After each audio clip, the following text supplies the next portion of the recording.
낫집임 서 있는 것은 신명기 29장 11절 너희의 유아들과 너희의 아내와 및 내 진중에 있는 객과 너를 위하여 그리고 나무를 패는 자로부터 물 깃는 자까지 다 너희의 하나님 여호와 앞에 서 있는 것은 자 유아들과 아내들과 진중에 있는 객 그리고 고아 가부들을 위하여 그리고 또 나무를 패는 자로부터 물 깃는 자까지 다 누구 앞에 서 있어야 합니까? 하나님 여호와 앞에 서 있는 것은 이라고 말씀하고 있죠. 이것을 기억해 주시길 바랍니다. 그리고 12절 내 하나님 여호와의 언약에 참여하며 모든 자들이 하나님의 무엇에 참여합니까? 언약 안에 참여하며. 자, 하나님의 대표적인 언약의 내용은 무엇을 말합니까? 신랑 하나님께서 신부인 이스라엘과 결혼하자. 그리고 또 아브라함에게 하나님이 말씀해 놓으신 큰 나라, 큰 민족을 이루겠다라는 그 언약의 내용 안으로 누구를 부르시고 계십니까? 이스라엘의 모든 사람들, 그리고 또 나무를 패는 사람들, 물 깃는 자들을 하나님 앞에 부르고 계신다. 또 내 하나님 여호와께서 오늘 내게 하시는 무엇에 참여하기 위하여? 맹세에 참여하기 위하여 우리를 부르시고 계신다라고 말씀하고 있습니다. 모압 평지에서 이스라엘 백성들이 하나님 여호와 앞에 서 있는 이유는 언약을 갱신하기 위함이다. 이는 시내산 언약, 즉 신랑 하나님과 신부 이스라엘의 결혼 서약서를 재확인하고 더욱 견고히 확증하는 언약입니다. 모압 언약은 시내산 언약을 지키기로 새롭게 재헌신하는 것을 의미하는 것이죠. 그래서 성경에서 말하는 언약의 원칙은요, 후대가 이전 언약 위에 세워지는 것이며 새로운 차원으로 확장되어지는 특성을 가지고 있다. 자, 성경에서 나와 있는 언약의 특징은 끝나는 것이 아니라 무엇을 가지고 있습니까? 새로운 차원으로 확장되어지는 것을 특성으로 가지고 있다라는 것입니다. 그래서 예수야를 믿는다라고 했었을 때 새 언약 가운데 들어가는 것이지만 그 새 언약이라는 것은 단순히 옛 언약을 다 폐해버리고 새 언약으로 들어가는 것이 맞다 아니다? 아니다. 그런데 사람들은 율법은 저주야 라고 생각을 해버리니까, 결론을 그렇게 지어버리니까 옛 언약으로 들어갈 이유가 있습니까 없습니까? 그건 무엇으로 돌아가는 길이라고 얘기합니까? 저주로 들어가는 길이라고 사람들이 생각한다라는 거예요. 왜? 율법은 저주이기 때문에. 그렇다면 여기에서 심각한 오류가 있게 되어진다. 첫 번째, 신부들은 하나님의 말씀을 가지고 단장할 수가 없다. 두 번째, 하나님이 아브라함과 이스라엘에게 약속해 놓으신 그 언약 안으로 들어갈 수 없다라는 것입니다. 자, 우리 하나님은요, 질서의 하나님. 그 질서는 무엇으로 세워 놓으셨습니까? 하나님의 말씀으로 하나님은 질서를 정립하셨다라는 것입니다. 그런데 예수야를 믿게 되어졌기 때문에 옛 언약은 끊어지고 새로운 언약으로 들어간다라고 했을 때, 그러면 새로운 언약의 내용은 무엇입니까? 라고 물어보면 그냥 단순히 사람들은 하나님 사랑, 이웃 사랑이라고 이야기를 합니다. 그런데 십계명의 크게 두 가지의 주제는 하나님 사랑, 이웃 사랑이거든. 그리고 12절에 보게 되어지면 맹세에 참여하여, 언약에 참여하여 라고 나와 있죠. 이 언약에 참여한다, 히브리 원어 단어의 뜻은요, 언약 안으로 건너가기 위해입니다. 자, 여러분들, 히브리어로 건너가다, 건너온 자 무엇입니까? 히브리. 유대인들을 왜 히브리인이라고 얘기합니까? 건너온 자이기 때문에. 아브라함도 세상에서 건너왔죠. 즉 하나님의 언약의 백성들은요, 세상에서 건너와야 합니다.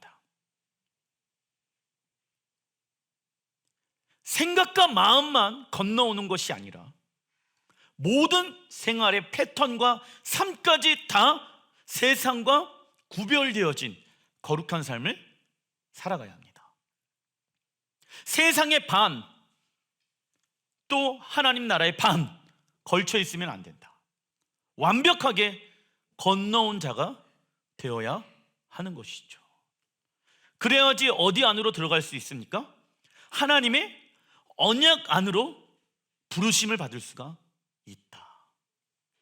그래서 여러분들, 우리가 예수와를 왕으로 영접한다라고 했었을 때 점차적으로 신앙생활을 점점점 더 좁은 길로 나아가겠습니다라고 고백하는 것이 아니라 예수와를 믿기로 결정하는 순간부터 넓은 길, 편안한 길, 세상의 길에서부터 돌이켜서 좁은 길, 좁은 문으로 돌아가야 될 줄 믿습니다. 근데 사람들은요, 뭐라고 얘기합니까? 목사님, 저는 교회에 온 지 얼마 되지 않았어요. 신앙생활 한 지 얼마 되지 않았기 때문에 저한테 무리한 요구를 하지 말아 주십시오. 그러다 보면 저는 교회를 떠날 수도 있습니다 라고 이야기하는 경우들을 제가 듣게 되어집니다. 왜 이러한 이야기를 합니까? 인본주의적으로 생각하는 거예요. 점차적으로 할게요 목사님. 그러한 것은 타협하면서 살아가게 되어지는 것을 의미합니다. 처음부터 내가 건너온 자가 되겠습니다. 어디에서부터? 세상으로부터 건너온 자가 되겠습니다 라고 고백해야지 하나님의 언약 안으로 들어갈 수가 있게 되어지는 것이다 라는 것을 여러분들이 잊지 마시길 주님의 이름으로 축원드립니다. 다음은 언약의 대상에 대해서 말씀해 주고 있습니다. 신명기 29장 14절 같이 한번 읽어보겠습니다. 시작. 내가 이 언약과 맹세를 너희에게만 세우는 것이 아니라 오늘 우리 하나님 여호와 앞에서 우리와 함께 여기 서 있는 자와 오늘 우리와 함께 여기 있지 아니한 자에게까지니. 아멘. 이 말씀을 우리는 교회에게 적용시킬 수가 있겠죠. 단순히 하나님과 맺었던 그 언약이 이스라엘 백성들에게만 제한되어져 있는 것이 아니라 여기에 있지 아니하는 다음 세대들과 그리고 이방 교회들이 이 말씀 안에 들어갈 수가 있다라고 하는 것입니다. 이것이 하나님이 인류 구원을 향한 하나님의 놀라운 계획이었다라는 것입니다. 그리고 또 특별히 여러분들 신명기 29장 30장의 이번 주 토라 포션의 내용을 보게 되어지면 마지막 때에 대한 하나님의 계획들이 신명기에 기록되어져 있다라는 놀라운 계시를 우리는 받을 수가 있습니다. 성경에서 말하는 언약의 대상은요, 그 시대의 이스라엘 백성들에게만 해당되는 것이 아니다. 하나님과의 언약 체결하는 대상의 범위가 나무를 패는 자들로부터 물 깃는 자까지 이방인들 말하고 있지요. 포함시킴으로 언약의 대상을 확장해 놓으셨습니다. 그래서 하나님은 이스라엘 백성이 아닌 이방 민족이라도 하나님의 언약의 말씀을 따르는 자들을 하나님의 백성으로 포함시키고 있다.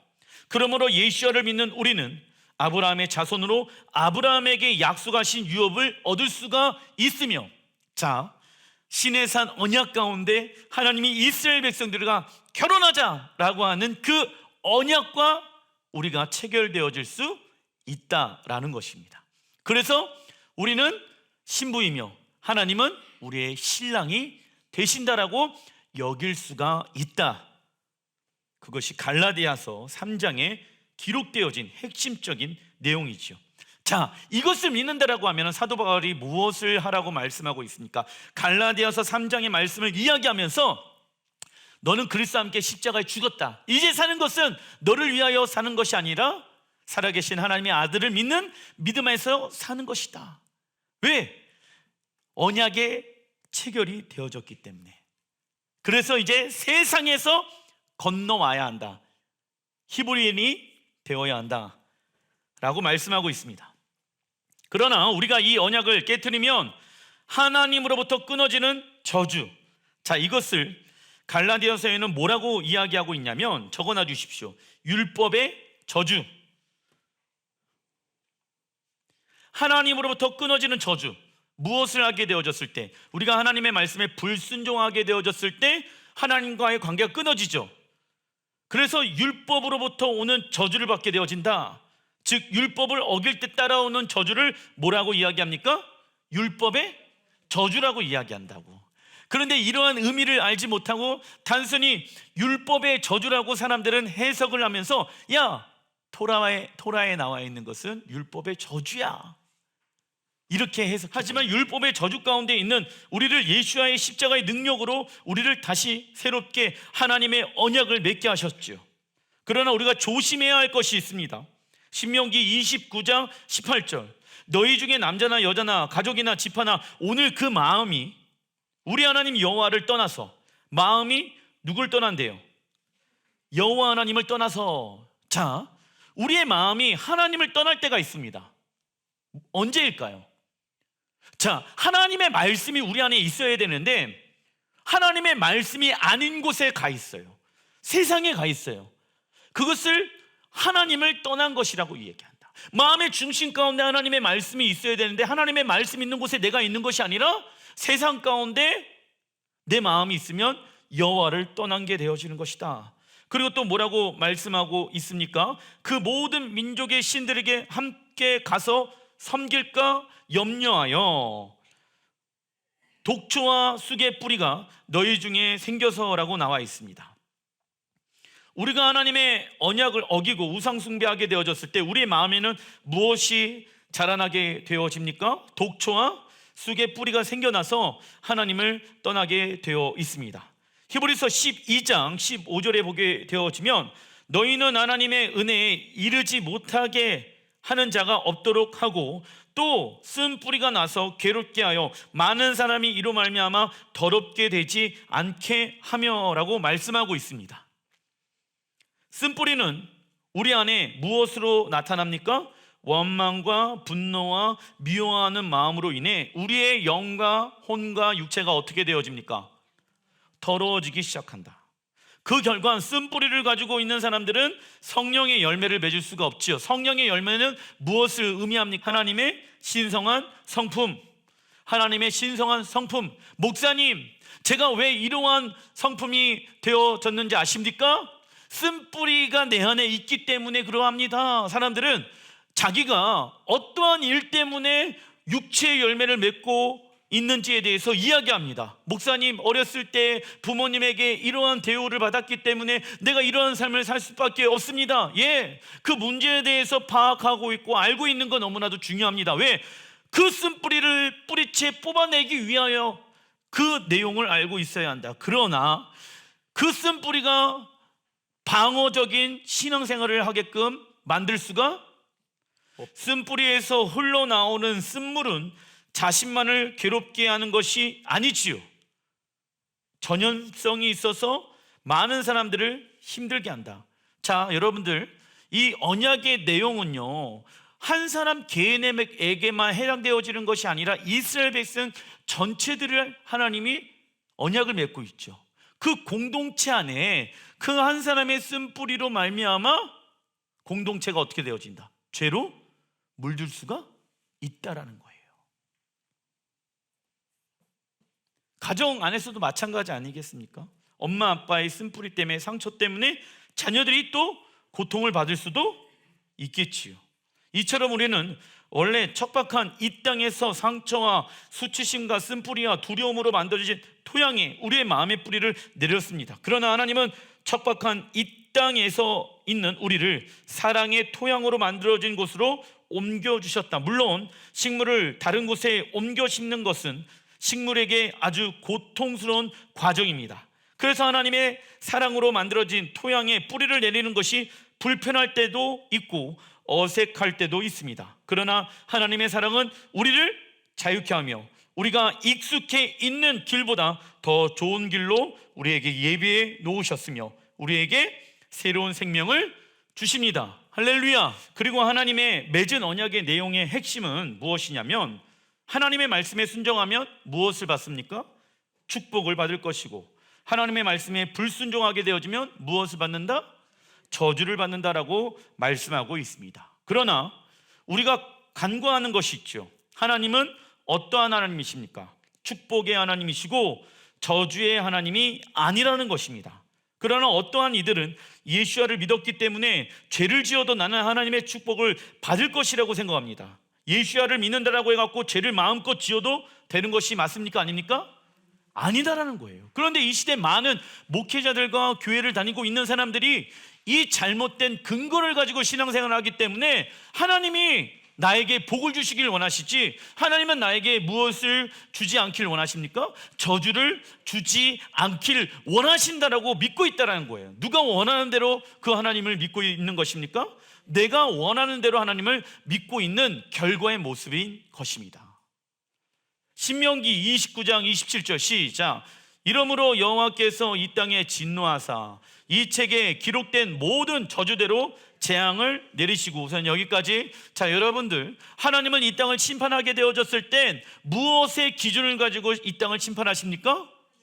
하나님의 기록되어진 말씀 그대로만, 이상도 아니고 이하도 아니고 하나님의 말씀 그대로 이 땅을 심판하시고 재앙을 내리신다라는 것입니다. 28절, 여호와께서 또 진노와 격분과 크게 통한하심으로 그들을 이 땅에서 뽑아내사. 그들은 누구를 얘기합니까? 이스라엘 백성들이죠.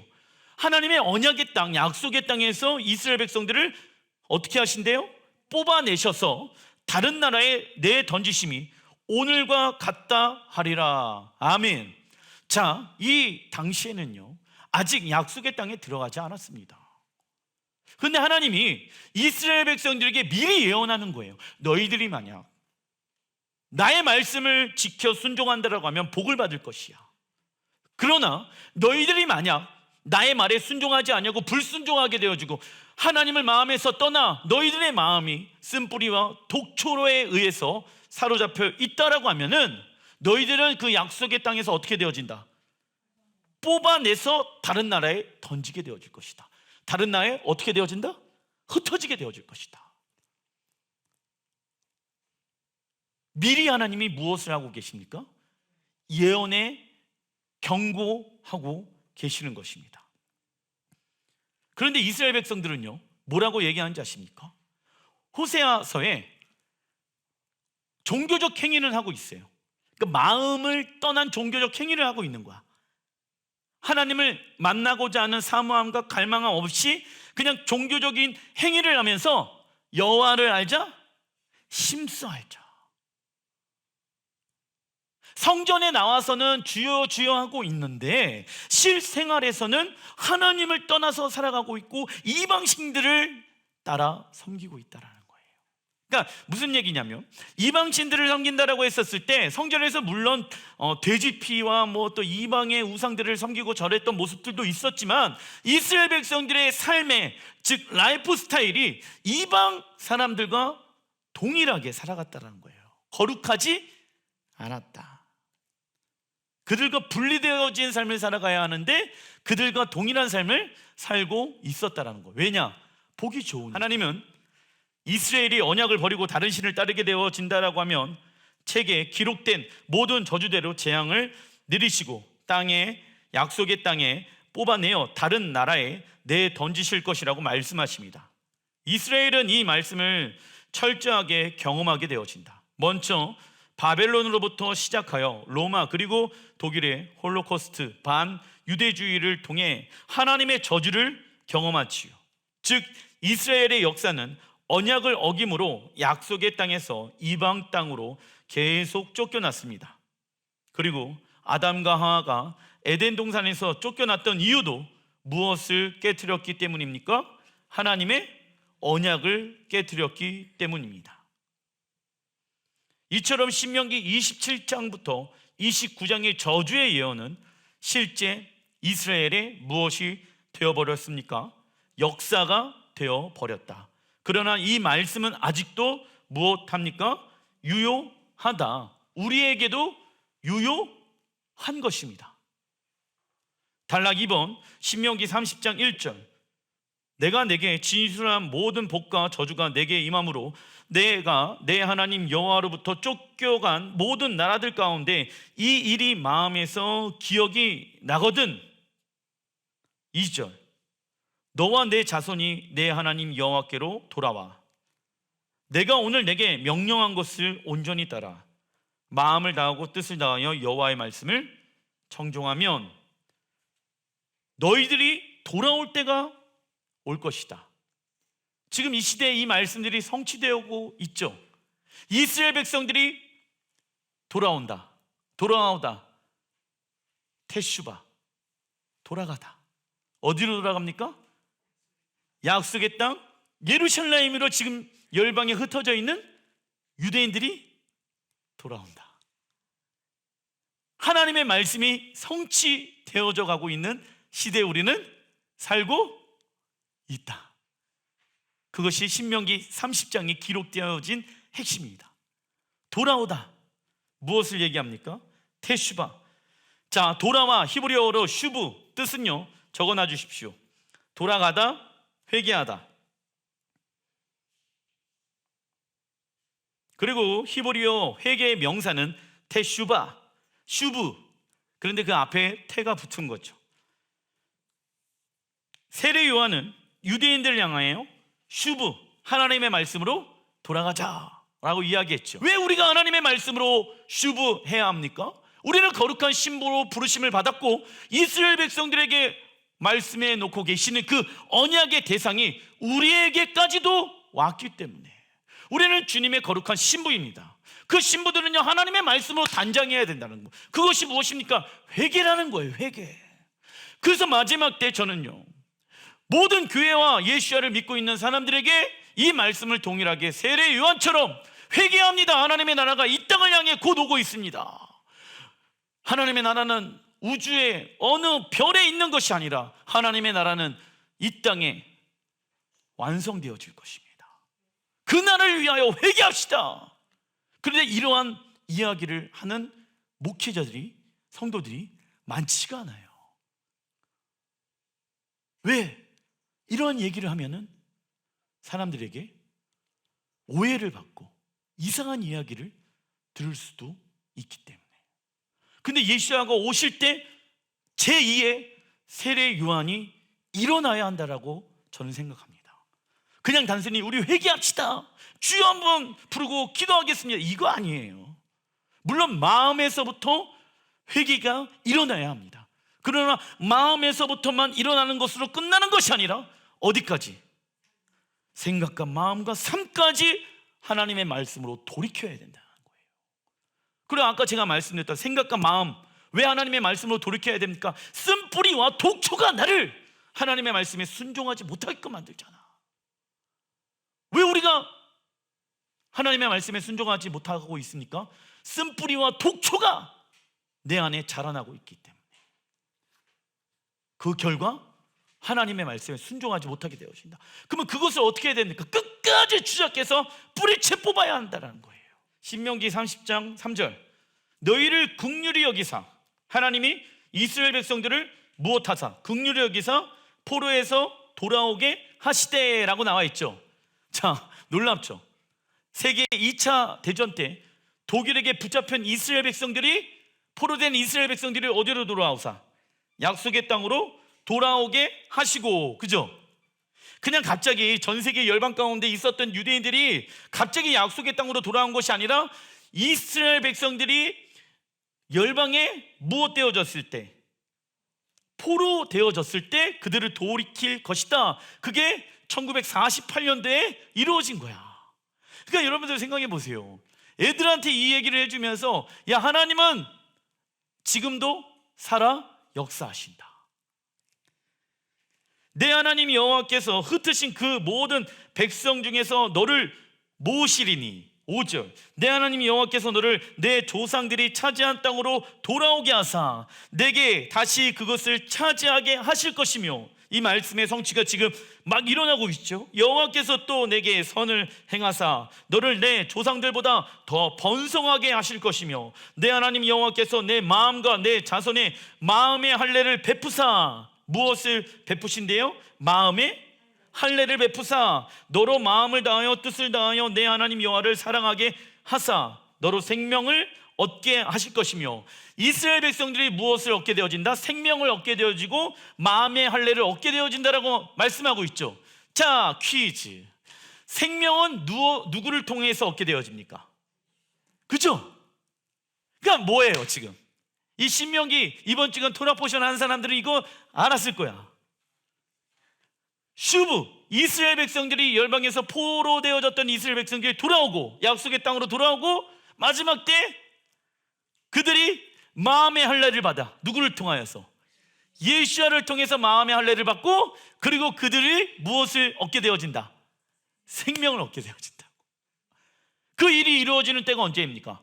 마음의 할례가 이루어지는 때, 유대인들이 대속죄일인 거예요.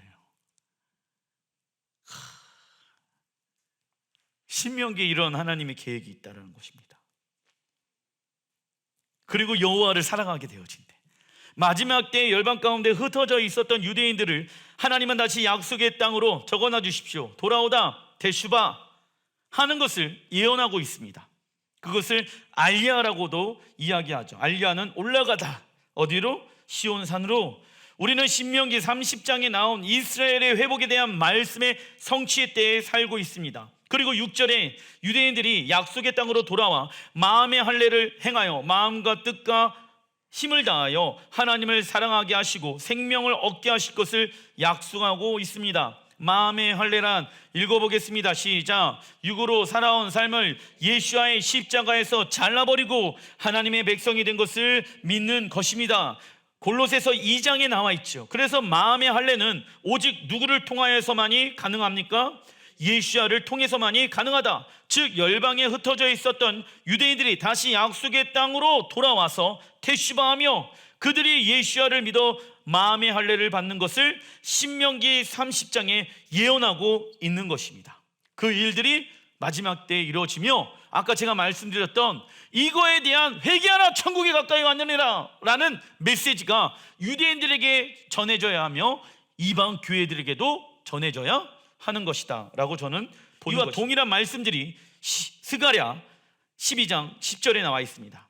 내가 다윗의 집과 예루살렘 주민에게 은총과 간구하는 심령을 부어주리니, 이 유대인들의 심령 가운데 예수가 누구인지를 깨닫게 하신다라는 거예요. 그들이 그 찌른 바를 그를 바라보고 그를 위하여 애통하기를 독자를 위하여 애통하듯 하며 그를 위하여 통곡하기를 장자를 위하여 통곡하듯 하리로다. 마지막 때 열방의 왕들이 이스라엘을 공격하기 위해 무깁도에 집결합니다. 그러나 왕이신 예수와께서 그들을 모두 죽이심으로 단 한 번의 사건을 통해 이 땅의 정부를 무엇으로 교체하십니까? 하나님 나라의 정부로 교체하실 것입니다. 그리고 예수와께서는 열방이 지켜보는 가운데 적그리스도를 패배시킬 것입니다. 그 이후 예수와는 예루살렘에 당신의 보좌를 세울 것이며 그 후 그분은 이 세상을 천년왕국으로 변화시킬 것입니다. 이때 10절에 그들이 그 찌른 바 그를 바라보고 이스라엘의 국가적 회개와 회심이 일어나게 되어지며 이 날을 히브리어로 뭐라고 얘기합니까? 용키푸르가 될 것입니다. 아멘. 이러한 하나님의 구체적인 계획을 알고 있어야지 좁은 문, 좁은 길로 나아갈 수가 있는 것입니다. 그러나 마지막 때를 향한 하나님의 계획을 알지 못하고 또는 관심이 없는 사람들은 내 신앙생활이 어디로 가야 할지를 알지 못하며 방황하며 살게 되어진다. 그런데 어디는 다닙니까? 교회는 다니고 있지만은 세상 이들과 동일하게 살고 있다. 그것은 우상 숭배하는 모습들과 같은 것이라고 성경은 말씀하고 있습니다. 신명기 30장 15절 같이 한번 읽어보겠습니다. 시작. 보라, 내가 오늘 생명과 복과 사망과 화를 내 앞에 두었나니. 중점적으로 봐야 될 단어가 무엇이냐면 오늘입니다. 오늘. 우리의 미래는 오늘 우리가 무엇을 결정하는가에 달려 있습니다. 그래서 오늘 좁은 문과 좁은 길로 나아가는 이는 미래의 영원한 생명의 길로 나아가게 될 것입니다. 예수야를 왕으로 영접한 이들의 삶은 처음에 제법 좋은 길, 넓은 길로 나아가다가 점점 좁아지는 삶을 사는 것이 맞을까요? 아닐까요? 아닙니다. 예수야를 왕으로 영접한 처음부터 어떠한 길이 우리에게 시작되어집니까? 좁은 길. 그래서 우리는 메시아를 믿는 순간부터 영적 전쟁에 들어가는 것이며 그 시작은 우리의 육신의 것과 싸우는 것입니다. 그러나 이것은 고통스러운 것이 아닙니다. 이는 내 마음에 계신 하나님과의 무엇을 지키기 위함일까요? 사랑의 관계를 지키기 위함입니다. 그래서 예수야를 영접하였다라고 하면 세상 이들과 함께 어울려 넓은 문과 넓은 길로 달려가는 삶을 멈춰야 한다. 물론 세상 이들과의 모든 관계를 끊어 버려야 한다라고 말하는 것이 아닙니다. 우리는 이웃을 사랑하고 원수를 용서하며 기도해 주어야 하며 오리를 가게 하거든 그 사람과 심리를 동행해야 하며 속옷을 가지고자 하는 자에게 겉옷까지도 건네주는 헌신의 삶을 살아가야 합니다. 어떠한 삶입니까? 세상의 빛과 소금의 역할인 것이죠. 그리고 좁은 문이 너무 좁기 때문에 어떠한 물건을 몸에 지니고 들어갈 수 있다 없다? 목사님, 하나님 오시면, 예수님 오시면 내가 들고 올라가겠습니다. 올라갈 수 있다 없다? 여러분들 생각해 보십시오. 좁은 길로 나아가는 데 있어서 가장 큰 방해는 뭔지 아십니까? 내 재정이에요. 내 시간이에요. 자녀들이에요. 그죠? 그거 다 짊어지고 좁은 길 좁은 문으로 들어갈 수 있다 없다? 아니, 좁은 문을 통과하려면 내려놓음이 있어야 된다고. 내려놓고 좁은 문으로 들어갈 수 있다. 나 한 사람만 딱 들어갈 수 있는 문 사이즈라고.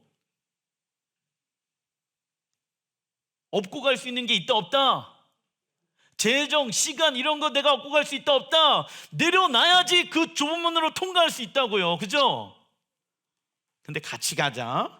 내 소중한 돈, 소중한 시간, 내 소중한 것들 같이 들고 가자. 좁은 길로 갈 수 없죠. 어느 길로 가야 됩니까? 넓은 문? 넓은 길. 그때부터 무엇이 시작되어진다? 타협이 시작되어지는 거예요. 목사님, 우리 남편 전도시키려면요 놀아줘야 돼요. 그런데 교회 나올 시간이 별로 없네. 우리 애들 전도하려면요 내가 비율을 잘 맞춰야 돼요. 타협하면 안 돼요. 왜? 자녀들보다, 남편보다, 아내보다 더 사랑스러운 하나님과의 관계가 깨어질 수 있기 때문에. 그래서 우리는 뒤에 남겨두고 가야 할 것들이 무엇인지를 알아야 합니다. 그중 우리가 가장 크게 걸려 넘어지는 것은 무엇입니까? 우리의 자아. 그래서 우리가 신앙생활하는 이유 중 하나는 우리의 자아를 어디에 버리기 위함입니까? 십자가에 버리기 위함입니다. 하지만 어떤 이는 육신의 자아를 위하여 신앙생활하는 자도 있죠.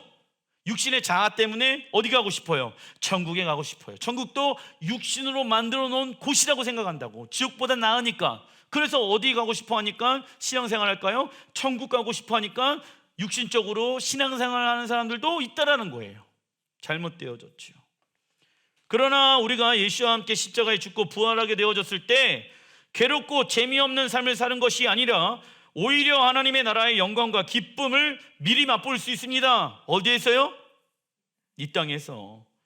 그 맛을 모르니까 어이구 지겹네, 어이구 힘드네, 아이고 어렵네 라고 생각한다고. 그러나 그 맛을 아는 사람들은, 그 영광의 기쁨과 눈물을 아는 사람들은 그분의 영광을 동참하기 위하여 헌신하기 시작한다. 우리를 괴롭게 하는 것은 예수와의 십자가가 아니라 예수와의 십자가가 없는 삶입니다. 즉 예수를 영접하기 전에 취득한 세상의 가르침과 이성적인 판단을 다 십자가 앞에 내려놓아야지 하나님과 깊고 올바른 관계를 유지할 수 있습니다. 자, 말씀을 정리하겠습니다. 여러분들, 우리는 이 신명기 29장, 이번 주에는요 2장의 말씀이에요. 신명기 29장과 30장의 말씀이거든. 그런데 이것은 단순히 이스라엘 백성들에게만 제한되어져 있는 언약의 내용이 아니라 우리에게까지도 확장이 되어진 언약의 내용이라는 것을 우리는 알았으며, 그리고 또 마지막 이스라엘 백성들이 어떻게 구원을 받을 것인지, 신명기 30장의 말씀을 통해서 우리는 배웠습니다. 그렇다라고 하면은 우리는 오늘 결단해야 될 것들이 있다. 무엇이냐면, 혹시 지금 이스라엘 백성들이 하나님의 언약을 어겨서 이방 신들을 섬김으로 말미암아 열방 가운데 포로가 되어져서 흩어졌던 것처럼 우리의 영혼이 혹시 하나님의 언약을 깨트리며 이방 신들, 세상 사람들이 원하고 바라는 것들을 꿈꾸며 살아가고 있는 우리의 모습들이 있었는지 없었는지를 점검해 봐야 하는 것입니다. 우리 시간 기도하기 원합니다. 지혜와 계시의 영이신 성령님께서 환하게 밝혀주셔서 하나님의 뜻과 계시를 우리에게 알려주시고, 혹시 하나님 우리의 모습 가운데 이방신들을 섬겼던 모습들이 있다라고 하면, 그래서 하나님과의 언약이 관계가 깨어졌더라고 하면 우리를 용서해 달라고 우리 시간 주님 앞에 기도하면서 나아가는 시간들을 갖기를 원합니다. 기도하겠습니다.